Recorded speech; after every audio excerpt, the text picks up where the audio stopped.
बहुत बहुत स्वागत है दोस्तों आपका मेरे एक और यूट्यूब वीडियो पे। और आज यानी कि 15 नवंबर को हम बात करेंगे अपने 14 नवंबर तक के म्यूचुअल फंड पोर्टफोलियो के बारे में। जैसा कि दोस्तों मैंने कल ही बता दिया था कि स्मॉल कैप और मिड कैप में थोड़ा उछाल आया है लगभग 0.1% का। तो मेरा पोर्टफोलियो जो कि हैविली इन्वेस्टेड है मिड कैप और स्मॉल कैप में, उसमें भी थोड़ा सा पॉजिटिव रिटर्न बनने की उम्मीद थी और मैं सही था दोस्तों। 10,681 रुपये का कल मेरे को नोशनल गेन हुआ है और मेरा लॉस घटकर अब 74,417 रुपये हो गया है, और जो लगभग -3% का रिटर्न है। मेरा XIRR जो है -11.15% बना हुआ है और मेरी इन्वेस्टेड वैल्यू 24,55,876 रुपये है और मेरी करंट वैल्यू 23,81,459 रुपीज़ है। आइए दोस्तों बात कर लेते हैं मेरे किन किन म्यूचुअल फंड्स ने कल पॉजिटिव रिटर्न दिया यानी 14 नवंबर को। तो सबसे पहले बात करते हैं मोतीलाल ओसवाल की। उसने मुझे 2,145 रुपये का कल पॉजिटिव रिटर्न दिया है। कौन स्मॉल कैप ने 2,240 रुपये का मुझे पॉजिटिव रिटर्न दिया है। निपॉन इंडिया स्मॉल कैप ने 1,183 रुपये का मुझे रिटर्न दिया है। कॉन्ट मिड कैप ने 13 रुपये का। HDFC लार्ज एंड मिड ने 378 रुपये का। HSBC large and mid cap ने 889 रुपीज़ का। एडलवेज मिड कैप ने 668 रुपीज़ का। आदित्य बिरला PSU ने नेगेटिव रिटर्न दिया है 800 का। निपॉन इंडिया लार्ज कैप ने 57 रुपये का पॉजिटिव रिटर्न दिया है। HDFC टॉप 100 फंड ने नेगेटिव 44 रुपये का रिटर्न दिया है।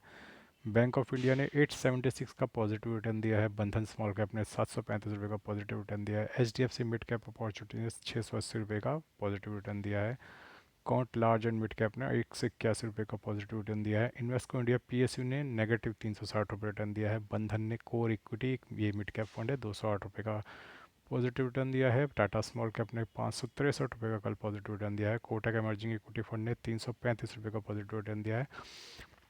Invesco India mid cap fund ने 283 रुपये का पॉजिटिव रिटर्न दिया है। कैनरा रुपये को स्मॉल कैप ने 128 रुपये का पॉजिटिव रिटर्न दिया है।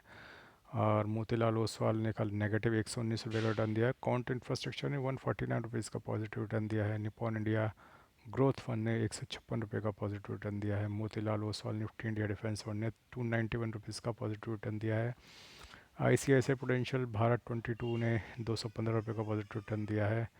इन्वेस्को इंडिया इंफ्रास्ट्रक्चर ने 22 रुपये का पॉजिटिव रिटर्न दिया है। HDFC डिफेंस ने 86 रुपये का पॉजिटिव रिटर्न दिया है और Nippon India power and infra ने 9 रुपये का कल मुझे पॉजिटिव रिटर्न दिया है। दोस्तों ये तो रही बात मेरे उन म्यूचुअल फंड्स की जिन्होंने कल पॉजिटिव रिटर्न दिया है यानी 14 नवंबर को। अब बात कर लेते हैं आगे के सिनेरियो की। दोस्तों जैसा कि आप देख सकते हैं कि मार्केट इस वक्त बहुत ही डेलिकेटली पॉइज है। 23,532 पे निफ्टी 50 आके टिका हुआ है और क्योंकि एक इम्पॉर्टेंट लेवल ब्रेक हुआ है 23,700 का, 23,800 का, तो अब ये जो 200 डेज DMA की बात चल रही है आजकल, आप हर जगह सुन रहे होंगे कि निफ्टी जो है 200 दिनों की एवरेज से नीचे चल रहा है या छू गया है, अभी उसके नीचे नहीं गया है। लगभग ये 450 500 पे ही, 23,000 450 500 पे 200 डेज DMA को टच कर रहा है। अब दोस्तों आपको एक इम्पॉर्टेंट चीज़ मैं बताता हूँ। अभी तक तो सब लोग बोल रहे थे कि FII बेच रहे हैं और DII ख़रीद रहे हैं, लेकिन FII ज़्यादा बेच रहे हैं और DII कम खरीद रहे हैं, इसकी वजह से मार्केट नीचे जा रही है। यही फंडा था, लेकिन अब मैं आपको बताता हूँ एक चौंकाने वाली न्यूज़।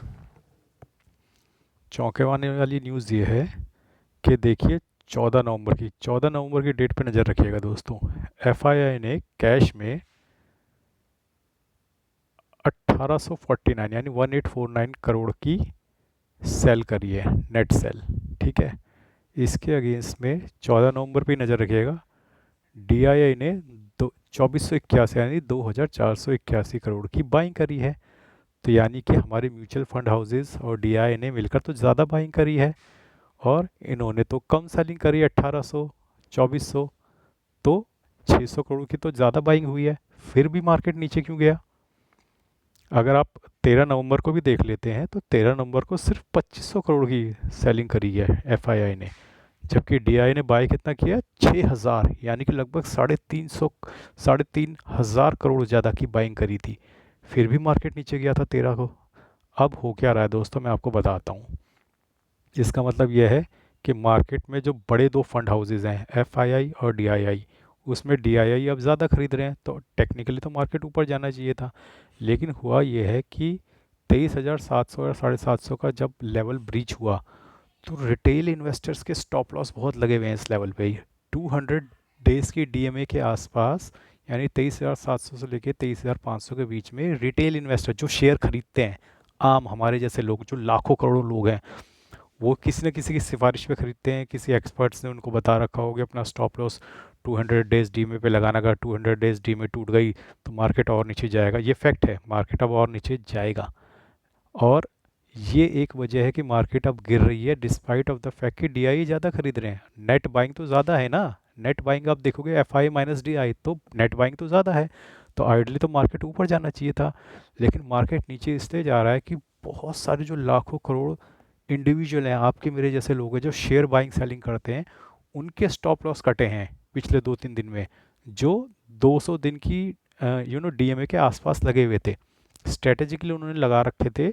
उनके जो एक्सपर्ट होंगे, जो उनके फाइनेंशियल एडवाइज़र होंगे, उन्होंने बताया होगा कि यहाँ पे अपना स्टॉप लॉस रखना, क्योंकि अगर ये टूटा 200 डेज डीमे का तो मार्केट और नीचे जाएगा। वो गलत भी नहीं है, उन्होंने सही सलाह दे रखी है। तो दोस्तों, मार्केट में पोजीशन अब रिवर्स हो चुकी है, ठीक है। एफआईए अब इतना ज़्यादा नहीं बेच रहे हैं, वो कम की उनकी सेलिंग कम होती जा रही है, डीआई की सेलिंग बढ़ती जा रही है। डीआई को पता चल गया कि यही समय सही समय है लगाने का। अब जो रिटेलर है, रिटेलर आपके मेरे जैसे लोग, उनकी हिम्मत जवाब दे रही है।